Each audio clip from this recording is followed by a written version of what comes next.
Good morning everyone. Today I will present about compact city and sustainable growth. This topic looks at how city can build in a smarter way. A compact city is not just building many buildings close together, it's also about creating a city that supports the economy, protects the environment, and improve people's quality of life.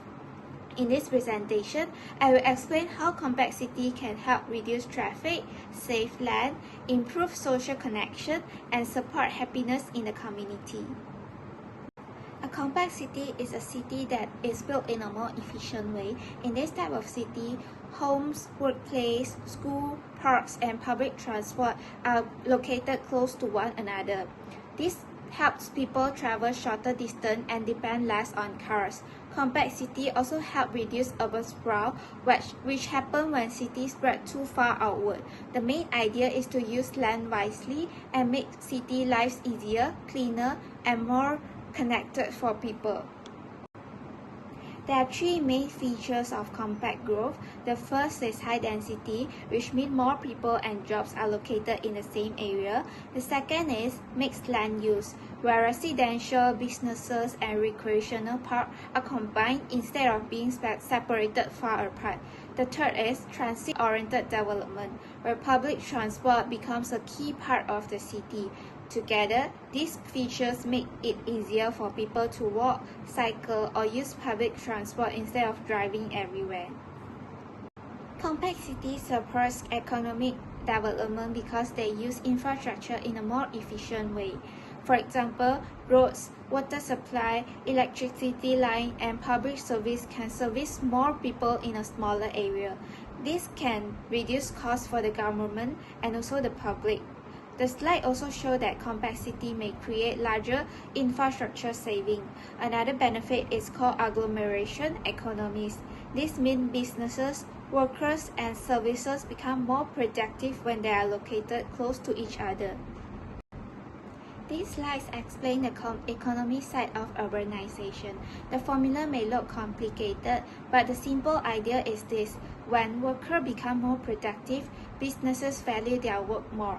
In compact city, productivity can improve because workers, companies, suppliers, and customers are close together. Travel time is shorter, communication is easier, and businesses can work faster. So, compact city can help increase economic activity and improve how the labor market works.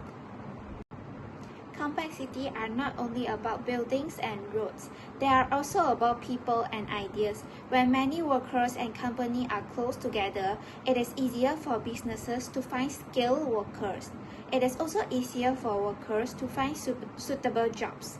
Another important idea is knowledge spillover. This happens when people share ideas naturally, for example in office, cafes, public transport, or shared spaces. This small interaction can lead to innovation and new business opportunity.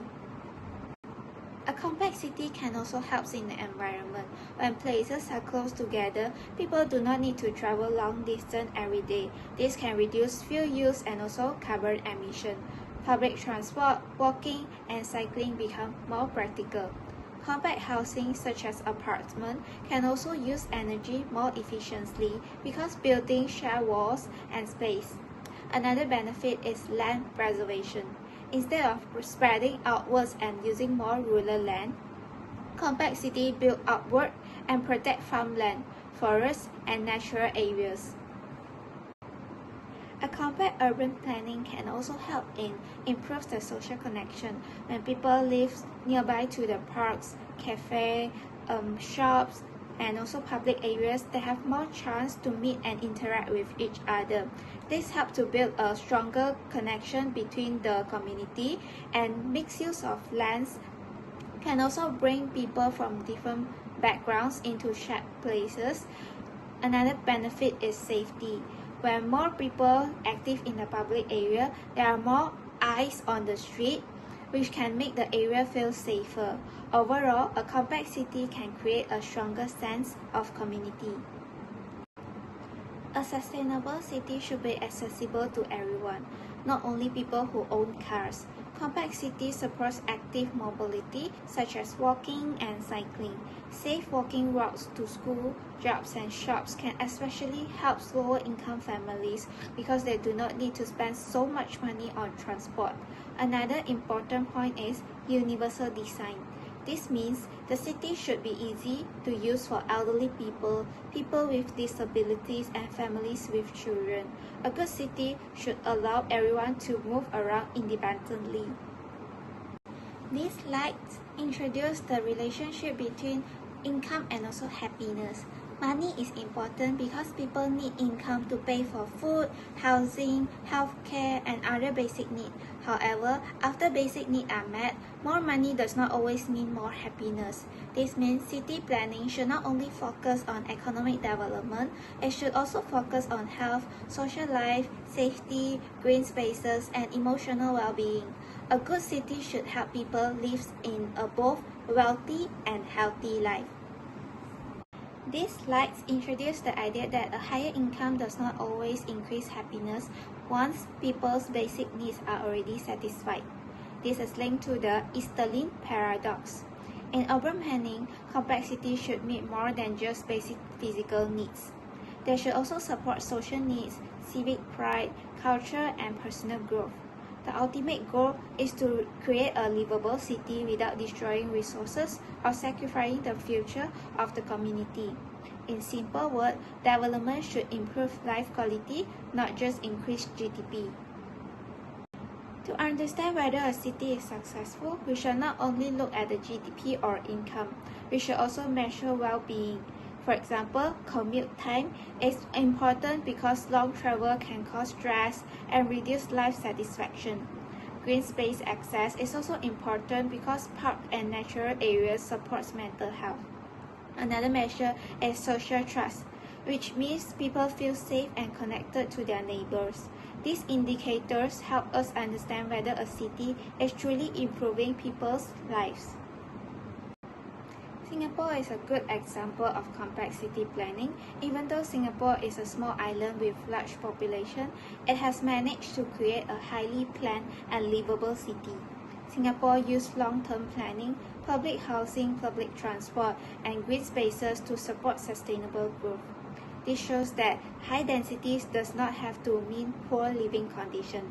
If a city is planned properly, high density can exist together with cleanliness, safety, greenery, and a strong economy.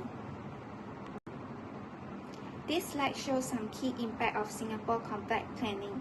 Singapore has a high level of green cover, even though it is very urbanized.